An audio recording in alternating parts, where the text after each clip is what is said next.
Ya, Assalamualaikum warahmatullahi wabarakatuh. Kami dari kelompok 7 ingin membahas tentang hasil penelitian kami.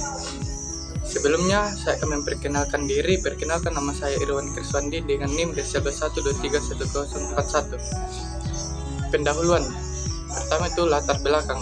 Data merupakan elemen fundamental dalam berbagai disiplin ilmu dan sektor di industri.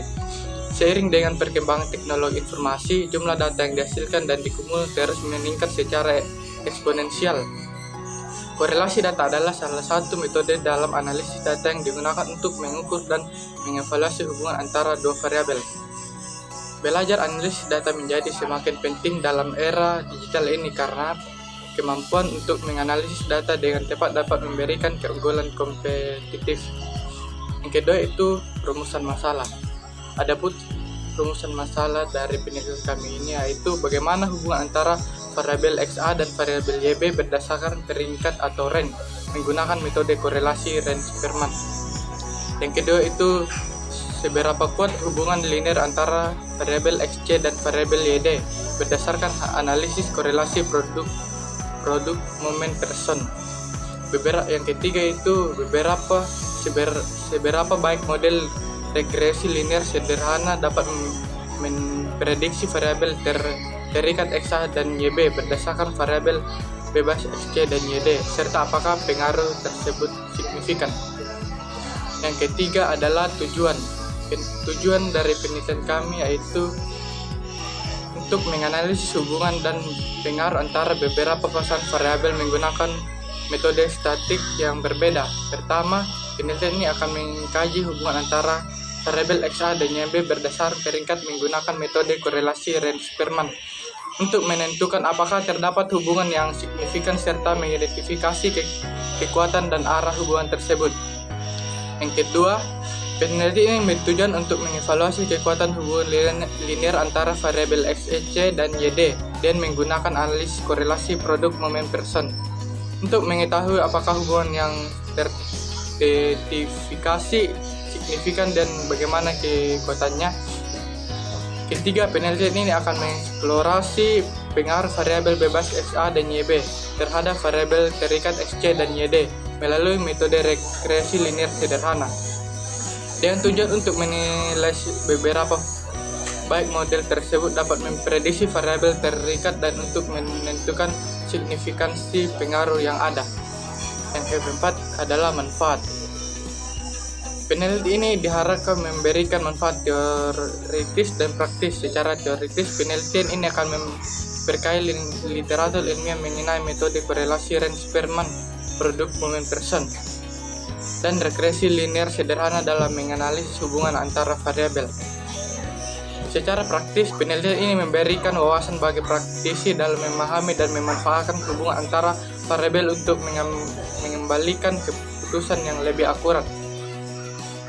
Penelitian ini juga dapat menjadi dasar bagi pembangunan kebijakan dan strategi yang berdasarkan analisis statistik yang terpercaya, sehingga mendukung penerapan data-driven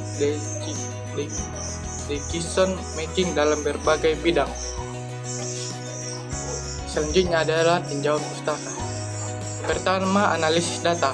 Analisis data merupakan proses kritis dalam berbagai bidang ilmu dan industri, di mana data mentah diolah menjadi informasi yang berguna untuk pengambilan keputusan. Proses ini melibatkan beberapa langkah penting seperti pengumpulan data, pembersihan data, analisis eksplorasi, dan interpretasi hasil. Baik, terima kasih atas kesempatannya. Perkenalkan, nama saya Caroline Dwi Susanto dengan NIM D11231031 akan menjelaskan mengenai ketiga dari tugas akhir statistika, yaitu metode yang digunakan dalam analisis kali ini.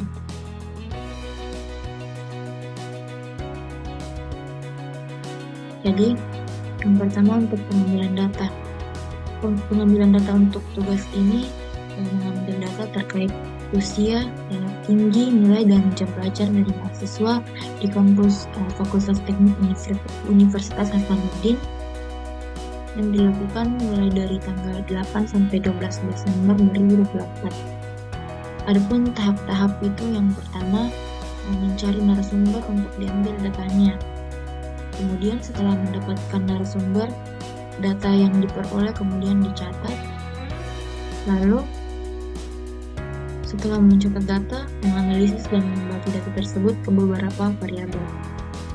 Adapun kategori dari data-data tersebut dapat dilihat pada logbook berikut.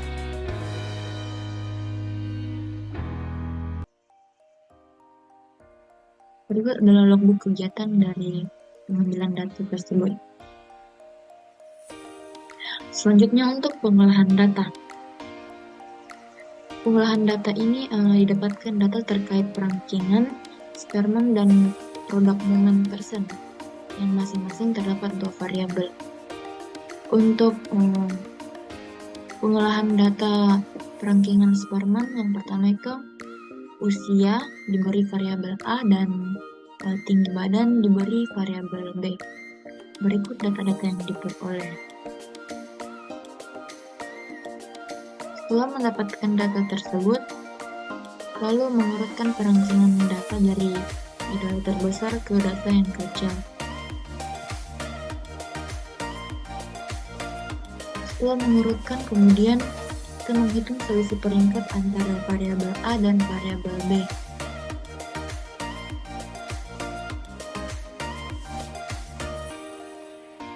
Berikut adalah keterangan dari tiap-tiap tabel dan hasil peringkat selisih yang didapatkan. Hasil selisih tersebut kemudian dikuadratkan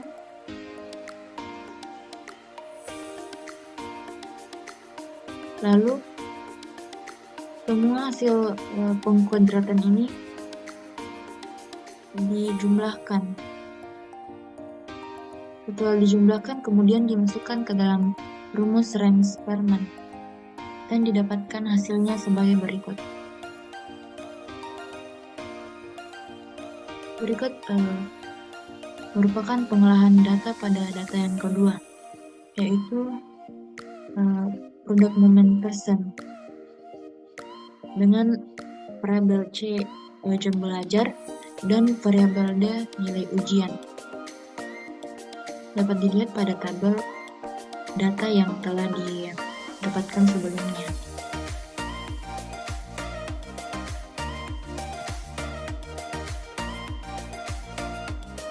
Semua data tersebut kemudian dijumlahkan. Setelah menjumlahkan, kita menghitung rata-rata dari masing-masing variabel, yaitu variabel C dan variabel D. Berikut keterangannya.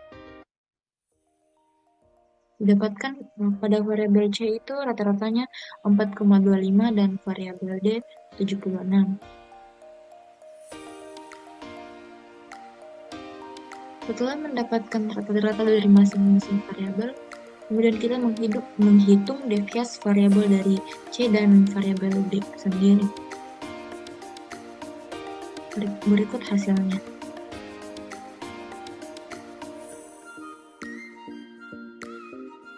Kemudian hasil dari deviasi ini dikalikan dengan variabel C dan variabel D. Lalu semuanya dijumlahkan dan didapatkan hasil 147.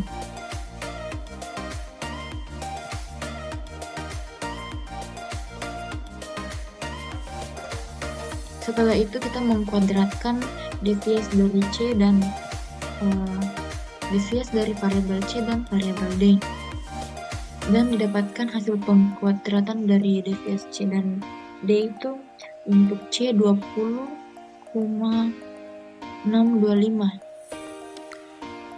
atau 20.625, dan untuk variabel D 1.548. Kemudian masing-masing dari deviasi ini, deviasi variabel C dikuadratkan dan deviasi D dikuadratkan, lalu diperoleh hasilnya. Setelah memperoleh hasil dari variabel deviasi C dan deviasi D, lalu dimasukkan ke dalam rumus korelasi Pearson.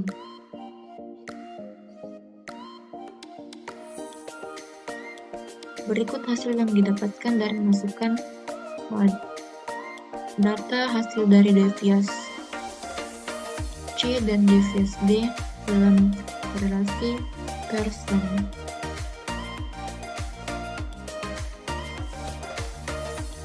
Oke. Sekian dari saya mengenai metode yang digunakan dalam analisis project final statistika kali ini. Selanjutnya itu diberikan ke teman saya untuk menjelaskan mengenai 24. Baik, sebelumnya terima kasih atas kesempatan yang telah diberikan. Perkenalkan, saya Vita Lutfiati dengan NIM D11-231005. Pada kesempatan kali ini, saya akan membahas mengenai bab 4, yaitu analisis dan pembahasan. Pada subbab pertama dibahas mengenai analisis korelasi dan analisis regresi linear sederhana, di mana korelasi Spearman ini adalah metode non-parametrik yang digunakan untuk menilai kekuatan dan arah hubungan antara dua variabel ordinal atau ranking. Metode ini berguna ketika data tidak memenuhi asumsi normalitas yang dibutuhkan oleh korelasi Pearson. Tujuan utamanya adalah untuk menentukan apakah ada hubungan monotonik antara dua variabel tersebut. Selanjutnya kita masuk ke korelasi Spearman. Pada korelasi Spearman ini didapatkan hasil perhitungan yang menunjukkan nilai rho sebesar min 1,342 yang mengindikasikan adanya hubungan negatif yang sangat kuat antara variabel usia dan tinggi badan. Hal ini berarti menunjukkan bahwa setiap pertambahan usia seseorang maka semakin berkurang tinggi badannya. Selanjutnya pada korelasi Pearson didapatkan hasil perhitungan yang menunjukkan bahwa nilai R sebesar 0,84 yang mengindikasikan adanya hubungan positif yang sangat kuat antara jumlah jam belajar dengan nilai ujian. Hal ini berarti semakin lama jam belajar seseorang, maka semakin tinggi nilai ujiannya. Selanjutnya analisis regresi linear sederhana. Regresi linear sederhana adalah metode statistik yang digunakan untuk memenuhi dan memodelkan hubungan antara dua variabel kontinu, variabel bebas atau independen dan variabel tergantung atau dependen. Dalam konteks data yang telah diberikan, kita menggunakan jumlah jam belajar atau variabel C sebagai variabel bebas dan nilai ujian atau variabel D sebagai variabel tergantung. Tujuannya adalah untuk menentukan persamaan garis regresi yang dapat memprediksi nilai ujian berdasarkan jumlah jam belajar. Langkah pertama dalam analisis regresi adalah menghitung rata-rata dari masing-masing variabel. Dari data yang telah diberikan, rata-rata jam belajar adalah 4 jam 25 menit dan rata-rata nilai ujian adalah 76. Selanjutnya, melakukan perhitungan deviasi masing-masing data terhadap rata-ratanya dan kemudian menghitung produk deviasi tersebut. Hasil penjumlahan produk deviasi ini adalah 147. Selanjutnya menghitung jumlah kuadran deviasi dari setiap variabel yang menghasilkan 20.625 untuk variabel jam belajar dan 1.483 untuk variabel nilai ujian. Dengan data tersebut kita dapat menentukan koefisien regresi atau B dan intercept atau A dengan menggunakan formula B sama dengan sigma C dikurang C aksen dikali dengan D dikurang D aksen dibagi sigma C dikurang C aksen pangkat 2, di mana didapatkan hasil 7,13. Selanjutnya dilakukan perhitungan D aksen dikurang B dikali C aksen dapatkan hasil 45,73. Berdasarkan hasil perhitungan tersebut, kita mendapatkan persamaan regresi linear sederhana yaitu Y sama dengan 45,73 ditambah 7,73. Berdasarkan hasil perhitungan tersebut, kita mendapatkan persamaan regresi linear sederhana yaitu Y sama dengan 45,73 ditambah 7,13x. Persamaan ini menunjukkan bahwa setiap pertambahan 1 jam belajar diprediksi akan meningkatkan nilai ujian sebesar 7,13 poin. Intercept sebesar 45,73 mengindikasikan bahwa jika seorang siswa tidak belajar sama sekali, maka nilai ujiannya diprediksi adalah 45,73. Analisis regresi ini memberikan wawasan bahwa ada hubungan positif yang signifikan antara jumlah jam belajar dengan nilai ujian, yang berarti semakin banyak waktu yang dihabiskan untuk belajar, maka semakin tinggi nilai ujian yang diperoleh oleh seseorang. Sekian presentasi dari saya, terima kasih. Perkenalkan, nama saya Fahmi Gahtan dengan NIM akhiran 01. Di sini saya akan menjelaskan tentang bab 5 di mana terdapat 2 poin, yaitu kesimpulan dan saran. Di kesimpulan yang pertama itu kita dapat menganalisis korelasi Superman dan person dari observasi yang kita lakukan. Pada korelasi Superman ini kita dapat mengetahui bahwa usia tidak mempengaruhi tinggi badan seseorang. Sedangkan pada korelasi person kita mengetahui bahwa jam belajar sangat mempengaruhi nilai ujian yang didapat. Lalu di kesimpulan kedua itu kita dapat mengetahui dari analisis regresi linear sederhana bahwa ketika ada setiap tambahan 1 jam belajar itu lumayan mempengaruhi nilai dari ujian seseorang. Adapun saran dari kegiatan kali ini, yang pertama itu terkait tugas dan pengolahan data. Semoga diberikan lebih detail dan lebih banyak lagi pengetahuannya. Sekian dari kelompok kami, kurang lebihnya mohon dimaafkan. Akhir kata, wassalamualaikum warahmatullahi wabarakatuh.